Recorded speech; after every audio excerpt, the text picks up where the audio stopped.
नमस्कार है आपका टुडेज न्यूज़ के ऊपर। जैसा कि आप जानते हैं कि जब से लॉकडाउन लगा है, सेलिब्रिटीज़ किसी न किसी तरह से जो है जनता की सेवा में लगे हुए हैं। चाहे एंटरटेन करके हो, चाहे जागरूकता बढ़ा करके हो, चाहे वो जो है धन दे रहे हों अपना।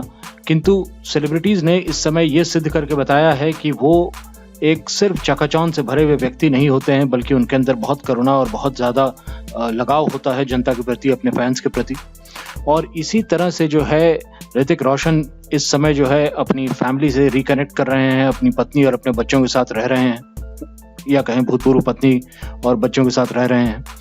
और ये जो है लॉकडाउन पीरियड अस्थायी रूप से जो है अभी ऐसा समय हम लोग के बीच में चल रहा है, लेकिन इसको अगर ऋतिक चाहते हैं तो वो स्थायी भी बना सकते हैं एक तरीके से, और वो है अपनी पत्नी के साथ रिकंसाइल करके परिवार को स्थायी रूप से अपने साथ रख सकते हैं। लॉकडाउन खत्म होने के बाद ये आवश्यक नहीं है कि लोग अपने अपने रास्ते चले जाएं। और इस मौके पर ऋतिक रोशन ने वर्ल्ड थैलेसीमिया डे के बारे में जागरूकता फैलाने के लिए एक उल्टा चित्र पोस्ट किया, जिनमें उल्टा होकर के थैलेसीमिया रोकने के अभियान को अपने लिए समर्थन दिखाया इन्होंने।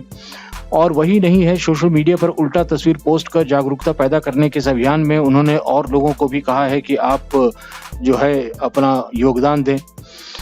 थैलेसीमिया के रोगियों को जीवित रखने में मदद करने के लिए रक्त के थैले उल्टे गए हैं, इसलिए आज विश्व थैलेसीमिया डे पर उल्टा होकर के थैलेसीमिया रोकें ये अभियान लगाया गया है। और ऋतिक ने कहा है ये भी चीज़ कि एक योद्धा एक रक्त विकार से लड़ रहे हैं, और अगर आप पेशेवर चिकित्सक सहायता के माध्यम से निपट नहीं पा रहा है तो जीवन कम हो सकता है और शरीर का विकास प्रभावित हो सकता है, हड्डी प्रॉब्लमेटिक हो सकती है। और ये जो एक इन्होंने मुहिम स्टार्ट की है, मेरे ख्याल से थैलेसीमिया को लेकर के बहुत ही आवश्यक है, क्योंकि ये बहुत ही घटिया बीमारी है, बहुत ही बेकार बीमारी है।